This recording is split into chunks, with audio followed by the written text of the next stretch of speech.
Hold on. I think we've got him, Watson. Okay. I'll come back to this question. Sorry for the delay. Hope you're doing well. My bad. Was it really? By the way, way, your office looks good in the background. yeah, thank you. So, Butch, tell us, it's been quiet in recent weeks. Is that me not paying enough attention as far as the stadium issues, or has it been quiet? No, it's been quiet, intentional. I think two or three things going on. Number one, the Titans in the city are just trying to get the details of the financing plan, buttoned up so that they can, present it as something to talk about. I know a lot of people get mad that, well, we don't know. Well, there's nothing to know yet. And then there will be plenty of time to discuss it when the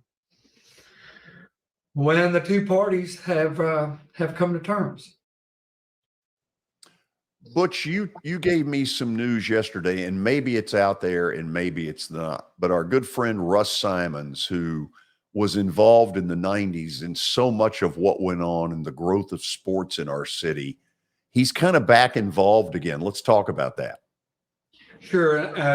I'll try to get the name of their company right, but let me hold off on that.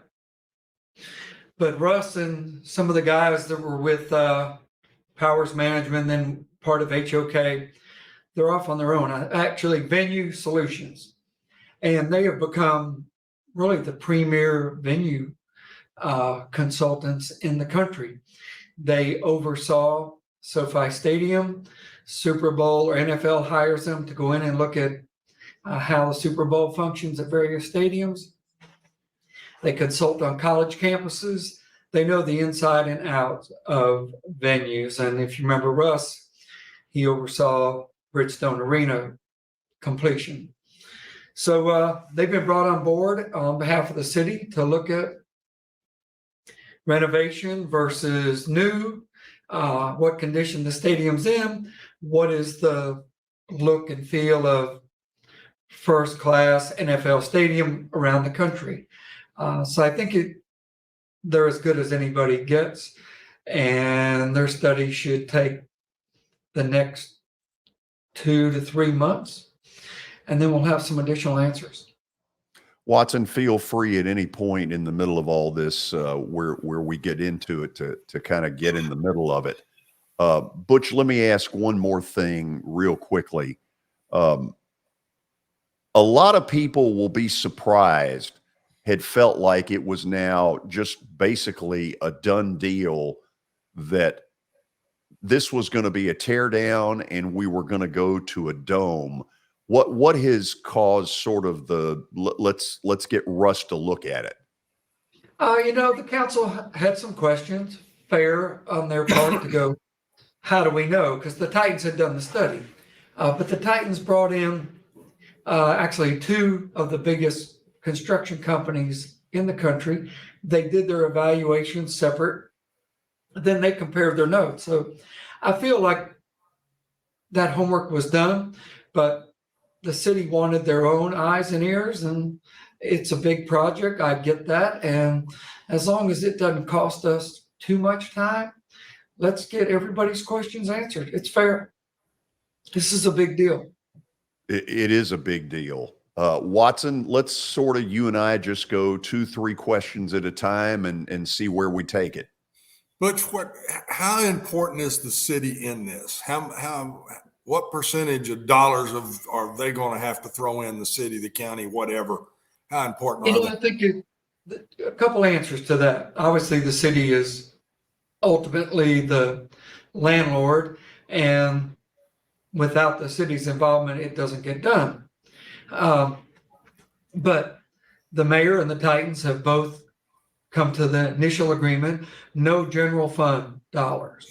So when you look at visitor tax on hotel, you look at what the state's willing to do if there's a roof, and Amy and the NFL, we're pretty close. And that sales tax redirect is the money that the Titans will generate, and the state's agreed to give a decent portion of that back to them. So I haven't seen the final numbers. I haven't looked at anything probably in a month or so, but there's enough revenue streams to pay for it. I feel like the Titans will say any cost overruns will be their responsibility. And, I'm very, very biased, but, we're crazy not to do this. The city is the big winner if we do it, because there's no real rent. If we host a Super Bowl, if we host a Final Four, if we host a college football playoff, they don't pay rent. So the Titans aren't going to gain anything from that, but the city will gain. So I like our chances. Where are you, Butch, with the dome piece of this? To me, when you get into these kind of dollars, I don't know why we wouldn't go for it. Tell me why and maybe you are on the dome side, but that just brings so many more possibilities to Nashville to me. And if you're going to throw this kind of money around, why wouldn't you do that? And am I off my rocker here?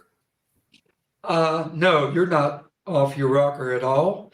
If you're going to go 1.2, 1.5 billion to build the stadium, and the state's willing to say, put a roof on it, hell yeah. The revenue opportunities for this city are exponential if it's enclosed. And, the big expense part is the stadium itself. We seem to have the revenue for that. And if the state's willing to support Nashville, I like the idea of concerts in the winter, major events. I would hope at this point our track record would be good enough that when we say we're going to go chase something, that we can deliver. And they're teed up. I mean, even WrestleMania has said, put a roof on that thing and call us back. So it's those kind of events. It's not just football. It's not just NFL. And it becomes a ATM machine for the city and the state. Oh, that's absolutely the way I see it. My gracious, I'm glad to hear you say that, because to me, it makes no sense if you're going to spend that kind of money. And my last thing, I'll go back to you, George. If you build a dome stadium, Butch, that's not this stadium, correct? We would start all over again, or would Correct. they? Yes. So, well, let me add that's kind of what Russ's team is doing to see if renovation's possible. So I guess we could look at putting a roof on a renovation. But when the Titans looked at that before, it was an extra $500 million. And that, without the state's help, that kind of put it out of reach. Yeah, I can see that. What you got, George? Butch, here's the part that a lot of people forget. And of course, you've got so many new people that have come to town. In the mid-90s, what is now Nissan Stadium was built for $292 million. That included land acquisition. $71 million of that $292 was PSL money. And Butch, this, you couldn't build the bathrooms anymore. It's a miracle what this city pulled off back then. Last stadium in the country built on the cheap. We're seeing some of the, we're reaping the rewards now of crumbling concrete, bad infrastructure, not great bones. It was prefab to a large degree. Yeah, you can't touch that. And George, if my memory serves me right, that $300 million also included some money for the Oilers to move here. So it wasn't all construction in the 290. I mean, when you think about, and again, I'm aiming this a little bit at some people that may be new to our city. Right at that point, the city gets hit with something that nobody sees coming, an NFL team willing to move here, and Mayor Bredesen trying to build an arena at the same time. That is a double miracle as I think about it back then. And Butch, you and I were there, kind of front and center stage. it's a miracle that we got to this point. But without question, we defied the odds. We got the critics came out in mass and made it difficult. At the end of the day, it went to a public vote. 60% of Nashville said, hell yeah. And so we had our public referendum and overwhelming support. And I think any research, any surveying, the Titans are hugely popular in the city and the state.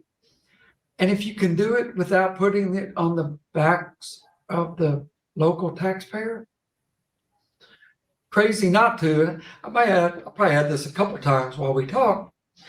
The critics have been chirping already, and the people that kind of like the idea, support it, understand it, have been quiet. We've got to start making noise, from the pro side, because the anti, the I hate everything people are chirping. Butch, let me ask this. As the busiest man in Nashville, and you are, I need to know, because you can really help me here. Do you have time for us to go to a commercial break, bring you back for about 6 to 10 minutes, or do you need me to just go straight through? No, I can do that. If you get me out of here a little after 5:30, I have to head to an event. I have, 5,000 of my closest friends in town, and we're selling the city for a future convention. So I got to go greet them in a minute, but I can hang on. You know what? I promised to do that, and if I don't, I'll get you some baklava. Deal.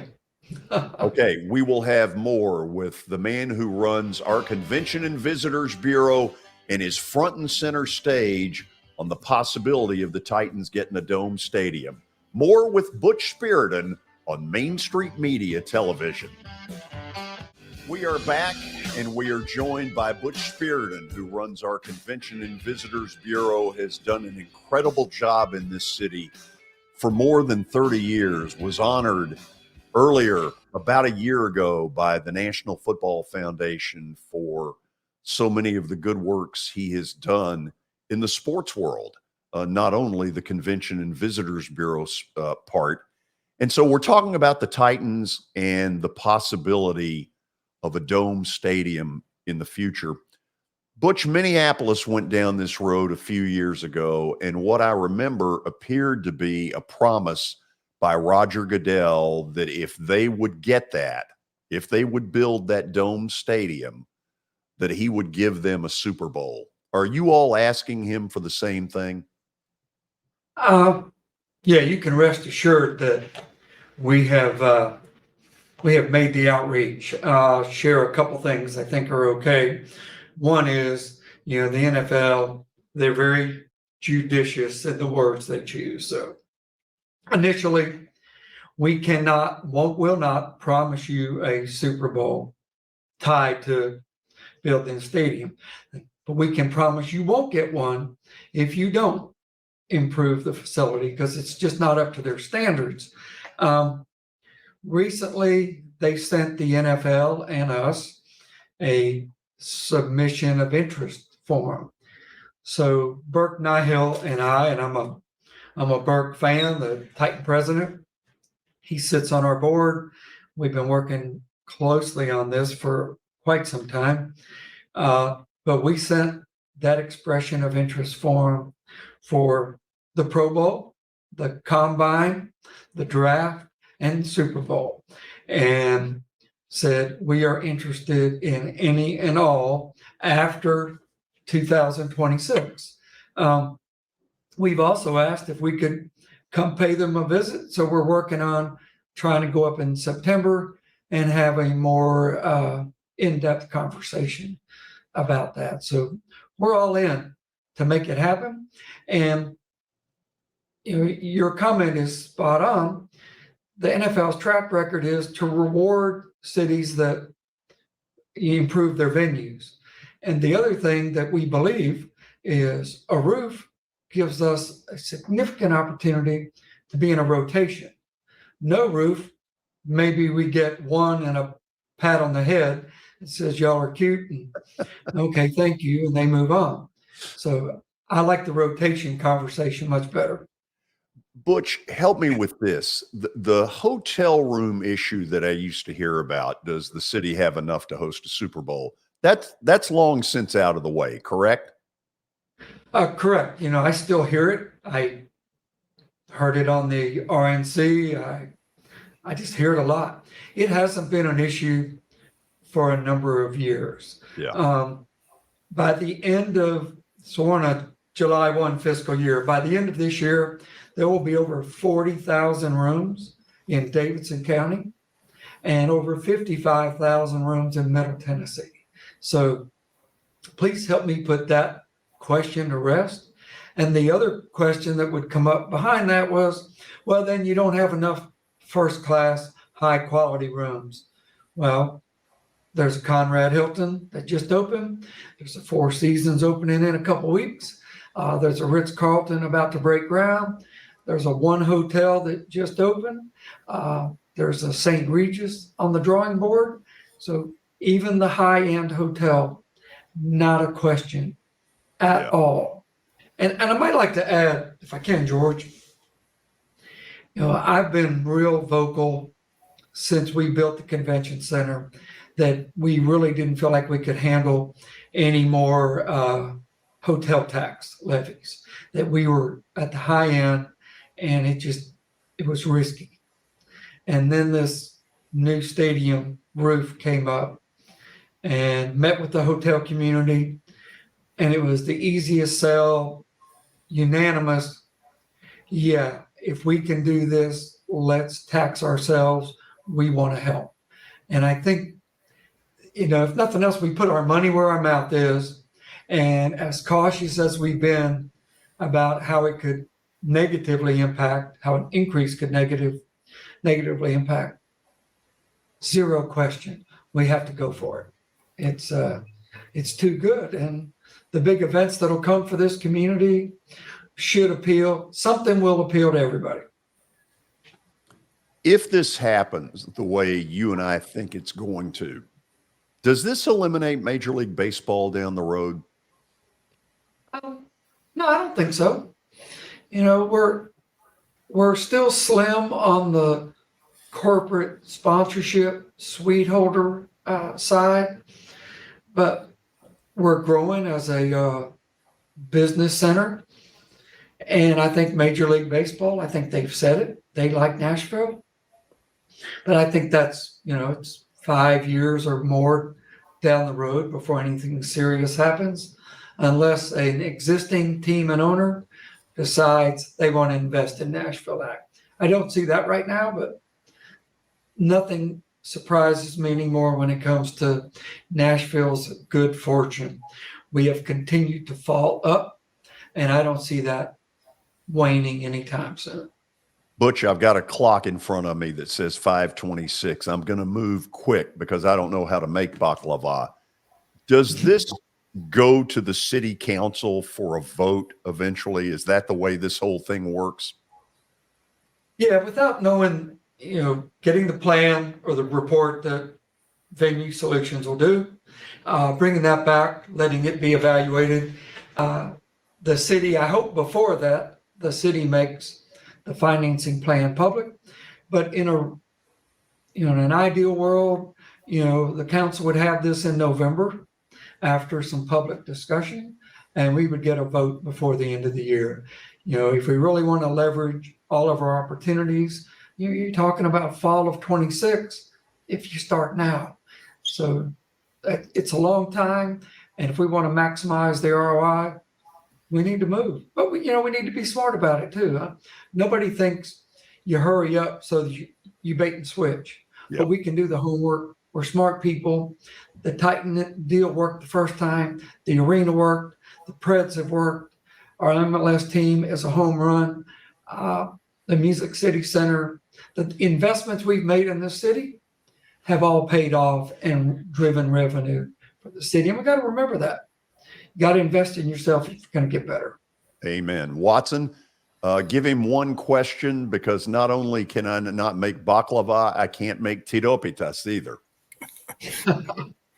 Butch, to me, when we invested in the juggernaut of the NFL back before, we got to go. I mean, we've got to go. You're doing a great job to me of putting everything on the table and showing everything where it is.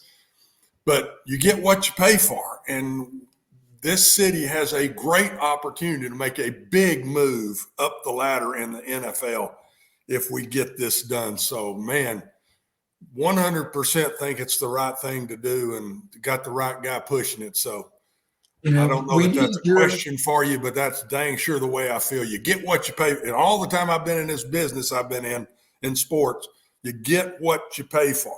It's a commitment that you have to make, Butch. And to me, what a perfect time to make it. Well said. Couldn't agree more. We have created a city that is in high demand, and a couple more assets take this to the highest levels, and we don't have to continue to grow to some enormous city. We can still be Nashville and play with the big boys when we want. Absolutely.